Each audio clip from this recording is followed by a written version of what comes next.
오늘 하나님께서 우리에게 주시는 말씀은 고린도전서 11장 1절에서 16절입니다. 고린도전서 11장 1절에서 16절을 교독하시겠습니다. 제가 먼저 1절을 봉독합니다. 내가 그리스도를 본받는 자가 된 것 같이 너희는 나를 본받는 자가 되라.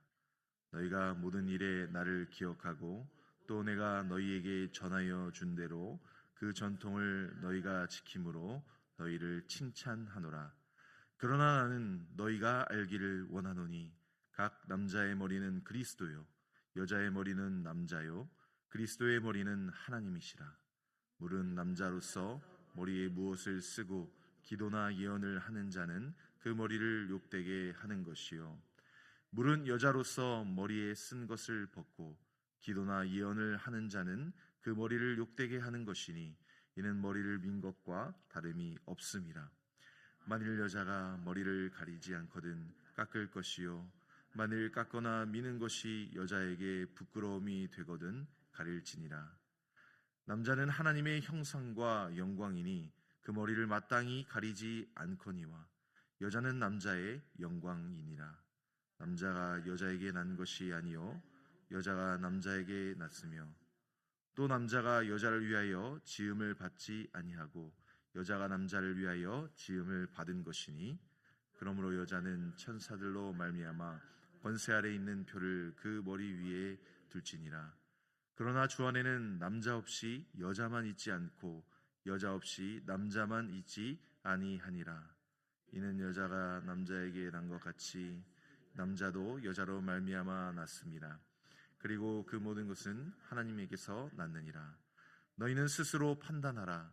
여자가 머리를 가리지 않고 하나님께 기도하는 것이 마땅하냐? 만일 남자에게 긴 머리가 있으면 자기에게 부끄러움이 되는 것을 본성이 너희에게 가르치지 아니하느냐? 만일 여자가 긴 머리가 있으면 자기에게 영광이 되나니 긴 머리는 가리는 것을 대신하여 주셨기 때문이니라. 논쟁하려는 생각을 가진 자가 있을지라도 우리에게나 하나님의 모든 교회에는 이런 관례가 없느니라. 아멘. 사랑하는 성도 여러분, 오늘 우리가 함께 나눌 말씀은 고린도전서 11장 1절에서 16절의 말씀입니다. 오늘 본문 말씀은 오늘날을 살아가는 저와 여러분이 읽기에 조금 낯선 부분이 있습니다. 바울은 남자가 기도하거나 예언할 때 머리에 무엇을 쓰면 그 머리를 욕되게 하는 것이라고 이야기합니다. 또 여자가 기도하거나 예언할 때 머리에 쓴 것을 벗으면 자기 머리를 욕되게 하는 것이라고 오늘 본문 말씀은 기록하고 있습니다. 오늘날 우리의 문화에서는 이 예배 시간에 남자가 머리를 가리느냐 또한 여자가 머리를 가리느냐가 신앙의 중요한 기준처럼 여겨지지는 않습니다. 그래서 이 본문 말씀을 우리가 읽게 되면 자칫 이 말씀이 지금 우리에게도 그대로 적용되는가라는 그러한 생각이 들 수도 있습니다. 그런데 당시 이 고린도의 상황을 보게 되면 바울이 왜 이 문제를 이렇게 중요하게 다루었는지를 우리가 깨닫게 됩니다. 당시 지중해 문화권에서 머리 모양이나 또 머리에 쓰는 것은 단순한 패션이 아니었습니다. 그것은 정숙함과 존중, 그리고 남녀의 구별, 그리고 가정에서의 질서, 또 명예와 수치를 드러내는 사회적인 표지였다라는 것이죠. 특히 여성이 공적인 자리에서 머리를 가리는 것은 당시의 정숙함과 질서를 나타내는 표시로 여겨졌습니다. 또 반대로 여성이 머리에 쓴 것을 벗거나 또 머리를 짧게 자르는 것은 그 시대 사람들에게 수치로 여겨졌다라는 것을 우리가 깨닫게 됩니다. 또 남자의 경우도 마찬가지입니다. 남자가 예배 중에 머리를 가리는 모습은 고린도 교회가 받아들인 예배 질서 안에서 또 적절하지 않게 여겨졌고 또 때로는 이교도의 이 제의 관습과 혼동될 가능성도 있었다라는 것이죠. 여러분, 그러므로 오늘 본문 말씀은 단순히 남자는 모자를 쓰면 안 된다, 여자는 반드시 수건을 써야 한다라는 외적인 규정의 문제가 아니라는 것입니다. 이 바울이 붙들고 있는 핵심은 훨씬 더 깊은 것을 보게 됩니다. 그것은 예배 안에서 하나님의 질서를 인정하라라는 것입니다. 나의 자유보다 공동체의 덕을 먼저 생각하라는 것입니다. 그리고 남자와 여자가 주 안에서 서로를 존중하며 하나님께 영광 돌리는 예배자로 서라는 그러한 내용을 담고 있습니다. 여러분, 고린도 교회는 우리가 아는 것과 같이 은사가 풍부했던 그러한 교회였습니다. 그러나 동시에 무질서함을 가지고 있는 그러한 교회이기도 하였습니다.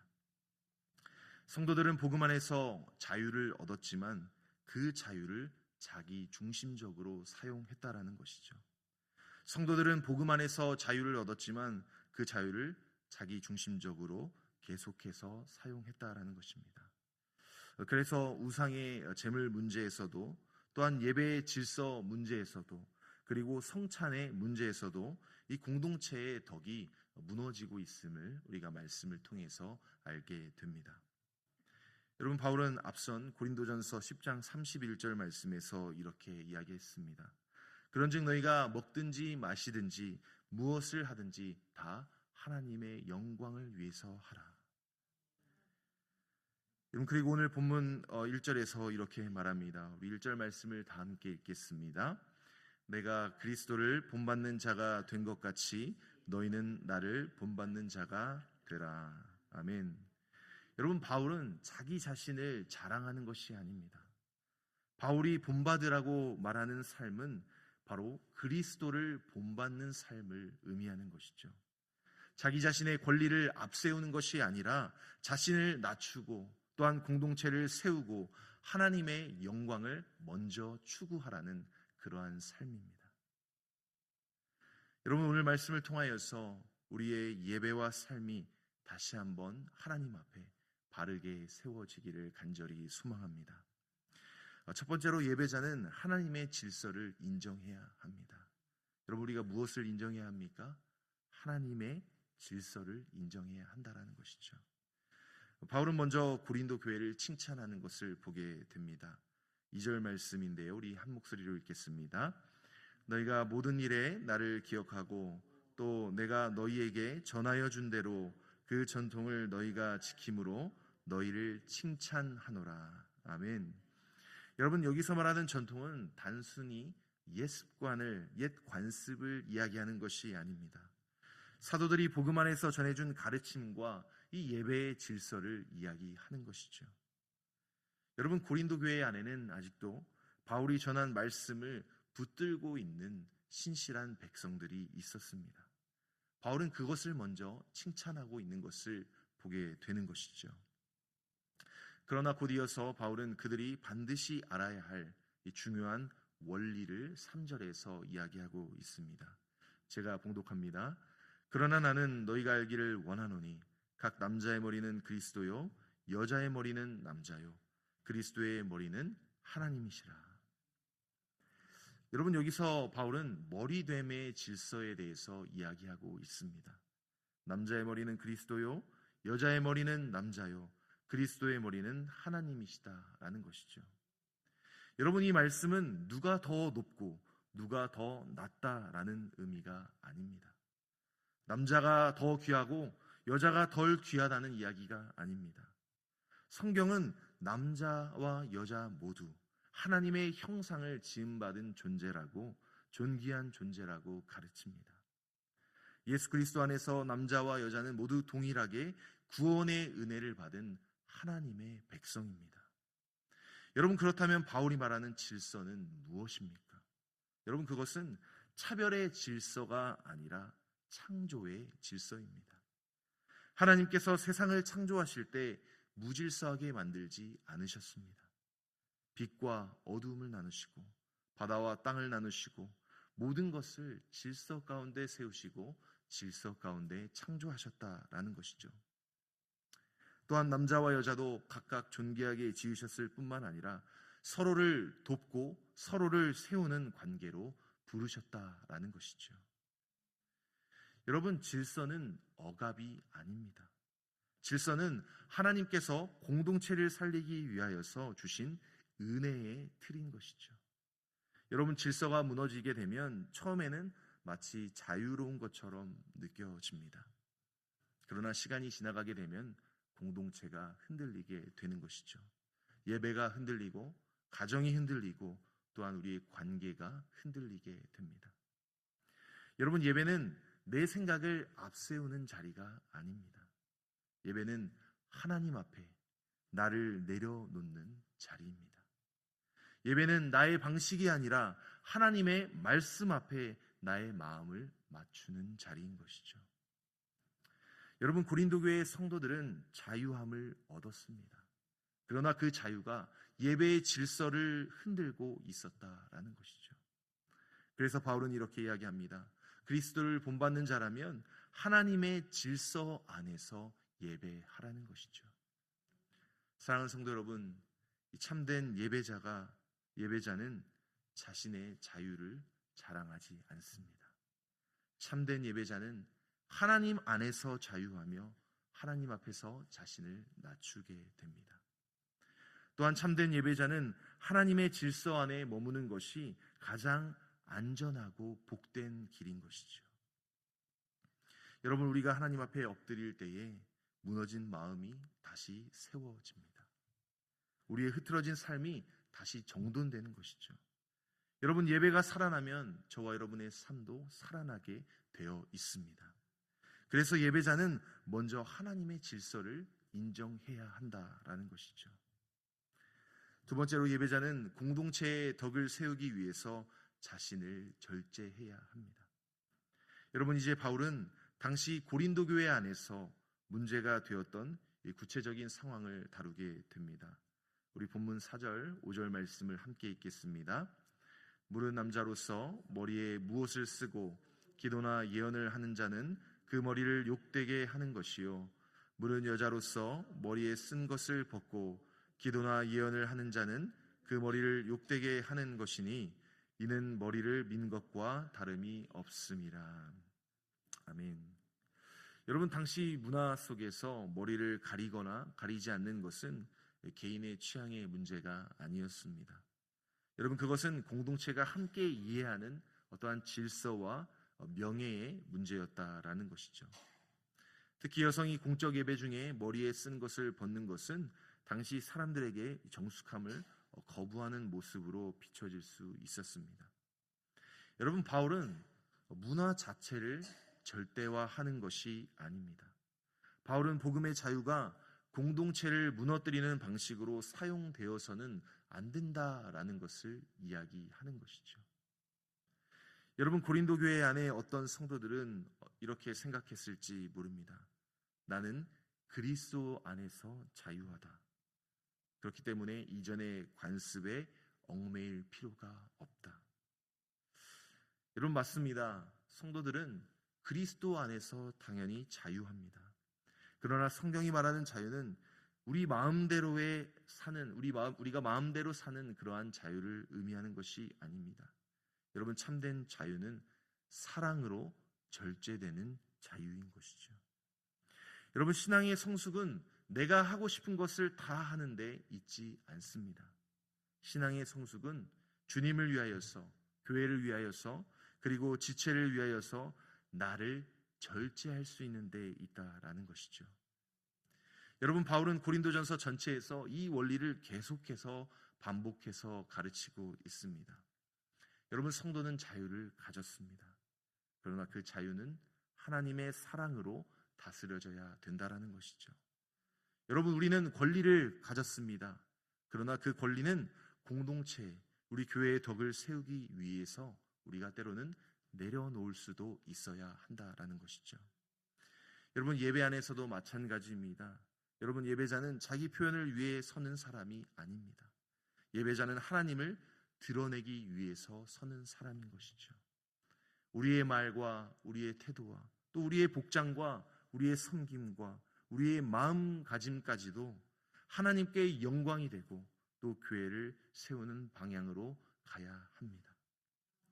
여러분, 고린도 교회의 문제는 머리에 쓴 것이 문제만이 아니었습니다. 더 많은 문제는 자기의 자유를 예배보다 앞세운 데 있다라는 것이죠. 여러분, 자기의 권리를 공동체보다 앞세웠다라는 것입니다. 사랑하는 성도 여러분, 예배의 형식은 어떠한 단순한 포맷이 아닙니다. 바른 형식 안에는 하나님을 경외하는 마음을 담아야 한다라는 것이죠. 물론 형식만 있고 마음이 없으면 외식이 됩니다. 그러나 마음이 있다고 하면서 질서와 태도를 함부로 무너뜨리는 것도 바른 예배가 아닌 것입니다. 여러분, 하나님께 드리는 예배는 우리의 중심과 태도가 함께 세워져야 한다라는 것이죠. 또한 마음과 질서가 함께 가야 하는 것입니다. 그리고 은혜와 절제가 함께 있어야 한다라는 것이죠. 바로 이것이 성숙한 예배자의 모습입니다. 이러한 성숙한 예배자로 살아가시는 저와 모든 성도님 되기를 간절히 축원합니다. 마지막 세 번째로, 예배자는 주 안에서 서로를 존중해야 합니다. 여러분, 어떻게 존중해야 합니까? 서로를 존중해야 한다라는 것이죠. 여러분, 바울 오늘 본문 말씀 가운데서 창조의 질서를 말하면서 그것이 오해되지 않도록 중요한 균형의 말씀을 제시하고 있습니다. 우리 본문 11절과 12절의 말씀을 한 목소리로 읽겠습니다. 그러나 주 안에는 남자 없이 여자만 있지 않고 여자 없이 남자만 있지 아니하리라. 여자가 남자에게서 난 것 같이 남자도 여자로 말미암아 났으나 모든 것은 하나님에게서 났느니라. 아멘. 모든 것은 하나님에게서 났느니라. 아멘. 여러분, 이 말씀은 매우 중요합니다. 바울은 질서를 말하지만 결코 남자가 여자를 무시하거나 여자가 남자보다 열등하다고 이야기하는 것이 아닙니다. 오히려 주 안에서 남자와 여자는 서로를 필요로 한다라고 이야기하고 있는 것이죠. 여러분, 여자가 남자에게서 난 것과 같이 남자도 여자로 말미암아 났습니다. 그리고 이 모든 것의 근원은 하나님이시라는 것이죠. 여러분, 그러므로 누구도 자기 자신을 자랑할 수 없습니다. 또한 누구도 상대방을 함부로 낮출 수 없는 것이죠. 우리는 모두 하나님에게서 난 존재이기 때문입니다. 여러분, 교회도 그렇습니다. 교회는 혼자 세워지지 않는 것이죠. 목회자와 성도, 그리고 직분자와 봉사자, 또한 보이는 곳에서 섬기시는 분들과 보이지 않는 곳에서 묵묵히 섬기시는 분들, 그리고 말씀을 전하는 사람과 말씀을 받는 사람, 우리 모두가 주 안에서 연결되어 있습니다. 여러분, 참된 질서는 한쪽이 다른 한쪽을 누르는 것이 아닙니다. 여러분, 참된 질서는 각자가 하나님 앞에서 자신의 자리를 알고 서로를 존중하면서 하나님께 영광을 드러내는 것입니다. 여러분, 하나님이 세우신 권위는 사랑 없는 권위가 아닙니다. 하나님이 세우신 질서는 사람을 억누르는 질서가 아닙니다. 그것은 책임지는 질서이고 또한 섬기는 질서이고 서로를 살리는 질서인 것입니다. 사랑하는 성도 여러분, 우리 그리스도께서 교회의 머리이십니다. 여러분, 그것을 믿으십니까? 아멘. 여러분, 그런데 우리 주님께서는 이 교회를 어떻게 다스리셨습니까? 힘으로 누르지 않으셨습니다. 자기 백성을 위하여서 십자가에서 자기 자신을 내어주셨습니다. 그러므로 성경이 말하는 머리됨은 굴림이 아니라 희생입니다. 그리고 책임입니다. 그리고 사랑입니다. 여러분, 바로 이 원리가 회복될 때에 우리의 가정이 살아나게 되는 것입니다. 바로 이 원리가 우리 가운데 회복될 때에 교회가 더욱더 건강하게 되는 것입니다.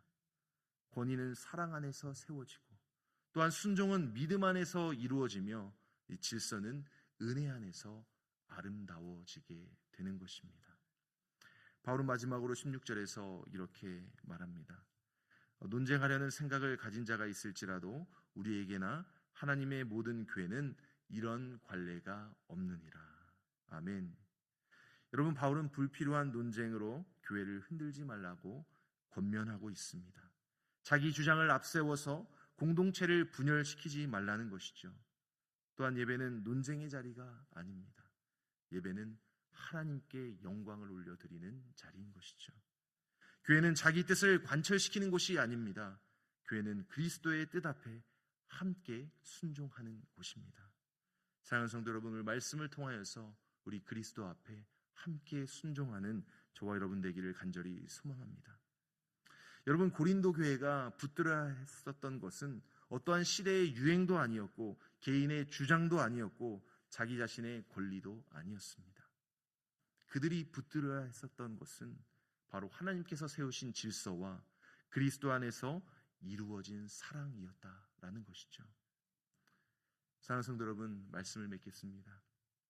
여러분, 오늘 본문 말씀은 단순히 머리에 수건을 쓰느냐 마느냐의 문제가 아닙니다. 오늘 말씀의 중심은 바로 예배자의 마음입니다. 하나님 앞에서 어떠한 태도로 서느냐의 문제인 것이죠. 여러분, 고린도 교회는 자유를 말했지만 그 자유가 공동체를 세우지 못했습니다. 또한 은사를 말했지만 그 은사가 질서 안에서 사용되지 못했습니다. 또한 예배를 드렸지만 그 예배가 자기의 주장과 자기의 생각과 혼란이 들어왔다라는 것이죠. 그래서 바울은 다시 복음의 길을 보여주는 것입니다. 내가 그리스도를 본받는 자가 된 것 같이 너희는 나를 본받는 자가 되라. 아멘. 여러분, 우리 주님을 본받는 자가 되기를 간절히 소망합니다. 여러분, 참된 예배자는 예수님을 본받는 그러한 사람인 줄로 믿습니다. 그리스도는 자신의 권리를 끝까지 주장하지 않으셨다라고 말씀드렸습니다. 저와 여러분을 위해서 자신을 낮추셨고 십자가에서 죽기까지 순종하셨습니다. 여러분, 그러므로 우리가 오늘 아침 우리가 붙들어야 될 이 말씀의 적용은 분명합니다. 먼저 하나님이 세우신 질서를 은혜로 받아들이시는 저와 여러분 되기를 원합니다. 가정 안에서, 교회 안에서, 또 우리가 섬기는 그 사역 안에서 하나님께서 맡기신 자리를 겸손히 감당하며 나아가기를 원합니다. 나의 기준과 또한 나의 방식이 앞서지 않도록 말씀 앞에서 우리의 마음을 조율해야 될 줄로 믿습니다. 또한 우리의 자유가 공동체의 덕을, 교회의 덕을 세우는 방향으로 사용되기를 원합니다. 여러분, 우리가 할 수 있다고 해서 다 유익한 것은 아닙니다. 또한 옳다고 해서 반드시 사랑 안에 있는 것도 아닙니다. 여러분, 성숙한 성도는 자기 자유를 사랑으로 절제할 줄 아는 것이죠. 예배를 세우고 교회를 세우고 또한 지체를 살리기 위해서 기꺼이 자기 자신을 낮출 줄 알아야 하는 것이죠. 여러분, 그리고 주 안에서 서로를 존중해야 합니다. 남자와 여자, 목회자와 성도, 또한 직분자와 봉사자 앞에서 우리 모두가 하나님께서 낳기 때문입니다. 여러분, 우리는 서로를 필요로 합니다. 여러분, 제가 필요 없으십니까? 네, 여러분, 서로 우리 다 필요하죠. 여러분, 우리 서로를 비교하지 말고 또한 무시하지 않고 각자의 자리에서 하나님께 영광 돌리는 그러한 사랑 많은 지체가 되기를 간절히 소망합니다. 오늘 하루를 시작하면서 우리의 마음을 주님 앞에 올려드리기를 원합니다. 주님께서 우리 안에 자기 주장을 내려놓게 하시고 또 우리의 자유가 사랑으로 절제하게 하시며 또 우리가 있는 자리에서 질서와 화평을 세우는 그러한 참된 예배자로 오늘 하루 살아가시는 저와 모든 성도님 되기를 좋으신 주님의 이름으로 간절히 축원합니다. 기도합니다. 하나님 아버지, 감사합니다. 오늘 말씀을 통하여서 우리의 예배와 삶이 저희들의 뜻과 저희들의 자유를 앞세우는 자리가 아니라 하나님의 질서와 사랑 안에 세워져야 한다는 것을 깨달을 수 있도록 인도하여 주심을 감사드립니다. 하나님, 저희들 가운데 있는 저희들의 주장과 교만을 이 시간 말씀 앞에 내려놓게 하시고 예수 그리스도께서 자신을 낮추셔서 저희들을 섬기신 것과 같이 저희들도 가정과 교회와 삶의 자리에서 서로를 존중하며 교회 공동체의 덕을 세우는 그러한 참된 예배자가 될 수 있도록 주여 인도하여 주옵소서. 또한 저희들의 자유가 사랑 안에서 절제되게 하시고 또 저희들의 섬김이 화평을 이루게 하시며 오늘 하루도 질서와 조화 가운데서 하나님께 영광 돌리는 그러한 복된 하루가 될 수 있도록 인도하여 주옵소서. 감사드리며 예수 그리스도 이름으로 간절히 기도드리옵나이다. 아멘.